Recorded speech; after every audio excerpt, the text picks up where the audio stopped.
Hello everyone and welcome back to my channel. It's Kay here, and today I've got a project share for you using this craft box purchase that I made a little while ago now.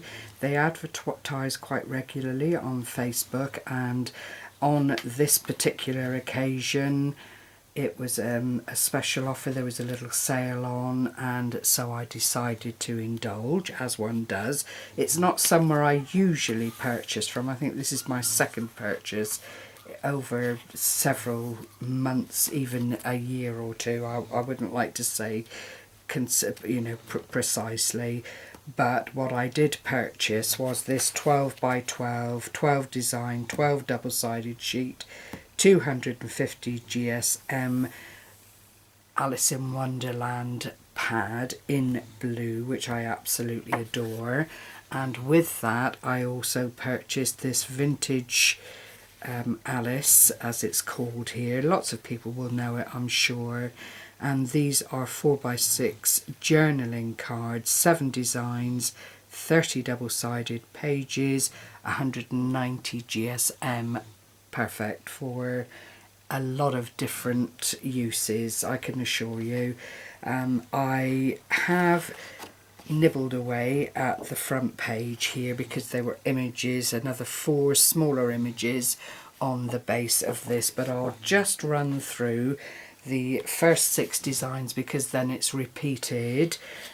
Ideal for scrapbooking just by the size alone, and it doesn't have to be, when you look at the double-sided aspect, it doesn't have to be that you use it for Alice in Wonderland if you didn't want to, but the images are too large, I feel, unless you fussy cut them, to make anything other than very, very large projects, cards, that kind of thing. And at the moment I'm not making anything of any huge size, but just flipping through you can see the quality of the design, the wonderful colours that have been used here, and I just absolutely adore it. I really do. I've always been a fan of Alice in Wonderland, read the books, watched the films, the assortment of different films, I have to say, because I don't think any two are the same, and I actually listened to an audiobook of Alice which was very well done as well. You know, it just takes you back to some nice places, doesn't it? So there's that one. Then the Cheshire Cat and the little rabbit that hails the coming of the Queen of Hearts, and little Alice looking up there. Gorgeous. I love this. Absolutely love this. It's beautiful. And then Alice again here, cuddling up to her little deer, and that I've set it out like this so I know when to stop. I don't want to go through it all twice, but that is then repeated to cover the 12 pages of the set of design papers, so I wanted to share them with you. The postcards are virtually the same designs but clearly smaller, and I have utilised them. Well, there's 3 the same there, but I have utilised them in the project I'm about to share with you. Absolutely wonderful. And again, you can fussy cut these, you could turn them into little booklets, use them just as little postcards to send out to friends, because they really are quite delightful. Yeah, what was it, 7 designs, 30 double-sided pages, so you know they are spread out really nicely and you've got quite a few to work with. Now what I'm bringing to you today is this Alice in Wonderland wallet, as I'm calling it, strictly using the postcards. There are no other bits and pieces from the larger pad here, so you can see how versatile the postcards are. And I've been inspired by Kerr. I'll leave the inspirational video below so that you can check it out, and I'll just tighten this up a little bit now that we don't have such large things to share. And this I've done following her video that she's put up recently, and it's a 6-pocket addition to a journal, or as I've done here, you can turn it into a standalone project if that's what you want to do.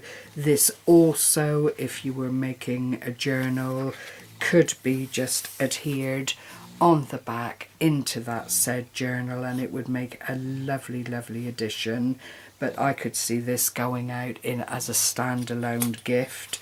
The size is 6 by 5 3/4, so not quite a square. And I've done a matchbook affair for the closure, and this ribbon is anchored down because it actually holds some of the pockets together inside. So if we open it up, this is what it looks like. Now I've used another piece of card to make the folder, and as luck would have it, it coordinated quite well with the overall look of the project that I've put together. So we'll take everything out for the beginning part, and then you can see how the pockets actually come together. So I've made these lovely tags using the postcards and chopping them about a bit. I've lined them on white card, and this is the silk look, I think they call it. It's textured, but it does allow you to write on it or add photographs to it if that's what you wanted to do. But you see the images are really quite lovely, and I've not worried if I've not quite covered the tag because it sits in the pocket, and it would in any event let you add other things to it if that's what was required. Then the Cheshire Cat and Alice, as you can see, they are all coming down in size to fit the pockets, and then finally this tiny, tiny little one. But I just love the crispness of the detail and the design work there. So those are the little tags.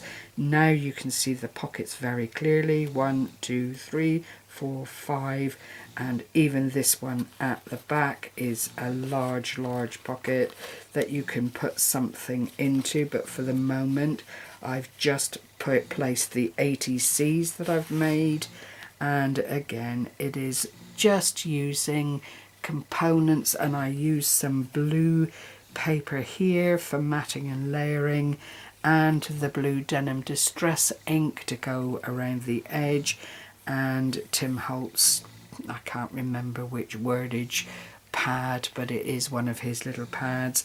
These two are all backed with the same card stock, and it just gives them a lot of substance and makes them feel extra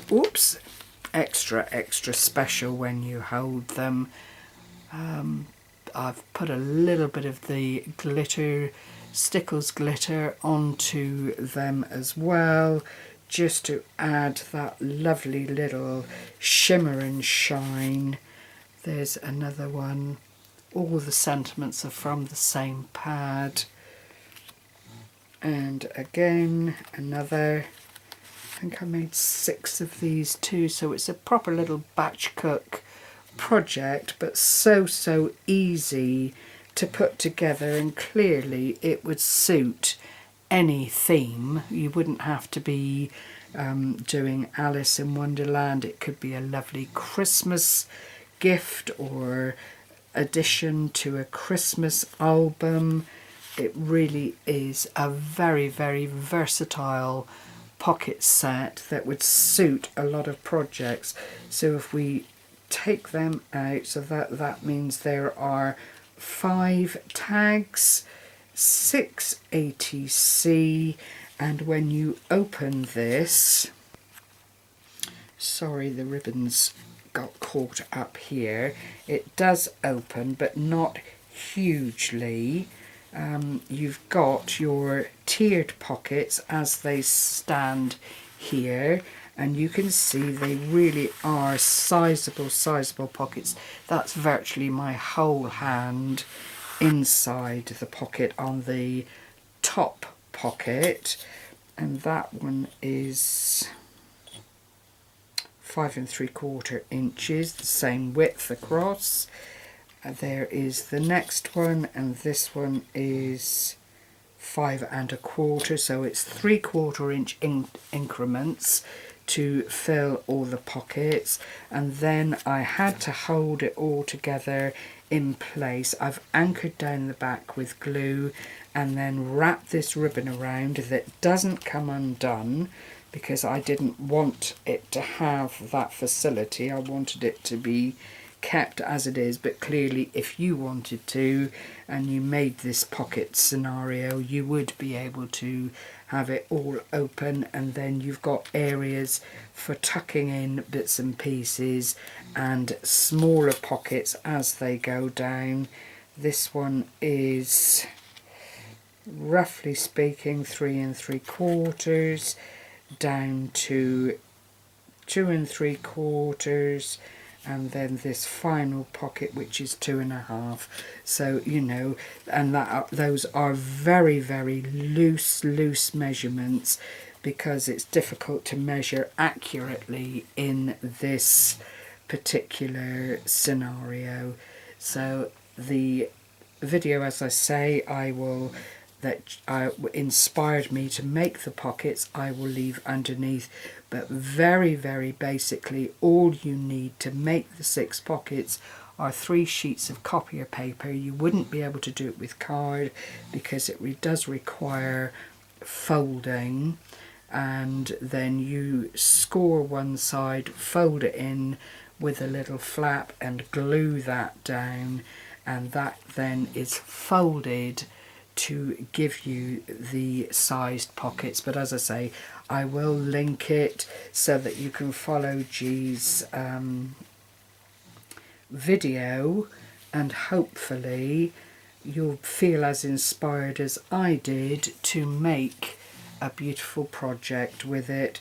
You know, she's a very clever lady and comes up with some glorious ideas that can actually be used outside of journal making if you so wish. So thank you once again for joining me today.